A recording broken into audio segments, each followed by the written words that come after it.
Elohim est un mot hébreu qui signifie Dieu. C'est l'un des noms les plus courants pour Dieu.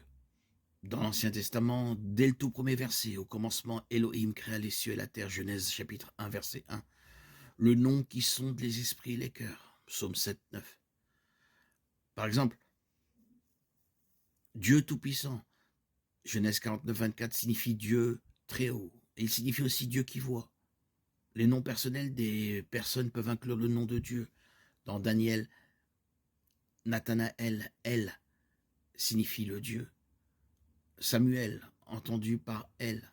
Élie, Ariel, en sont des exemples. Les noms de lieux peuvent aussi contenir la forme abrégée de Dieu, du El, qui veut dire Dieu. Il s'adresse au Père avec une forme de révérence, aux dirigeants ou aux juges humains. Psaume 82, 6, Jean 10, 34. J'ai dit, vous êtes des dieux, vous tous, fils du Très-Haut. Jésus leur répondit, n'est-il pas écrit dans votre loi, j'ai dit, vous êtes des dieux. L'idée est que ces personnes doivent agir en tant que représentants de Dieu sur terre, exerçant l'autorité avec sagesse et garantissant la justice. L'avertissement du psaume 82 est que le « El » est utilisé pour désigner de faux dieux. Par exemple, Deutéronome 4, 28.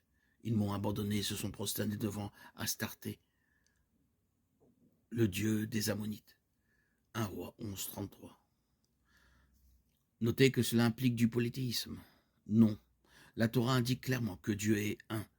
Le polythéisme est extrêmement interdit dans l'Ancien Testament présent.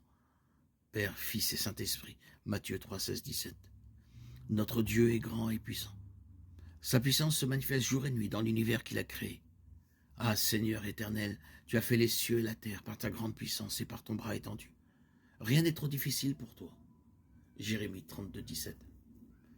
Cette grande puissance que personne ne peut maîtriser est la caractéristique de Dieu, qui est à la base de son nom.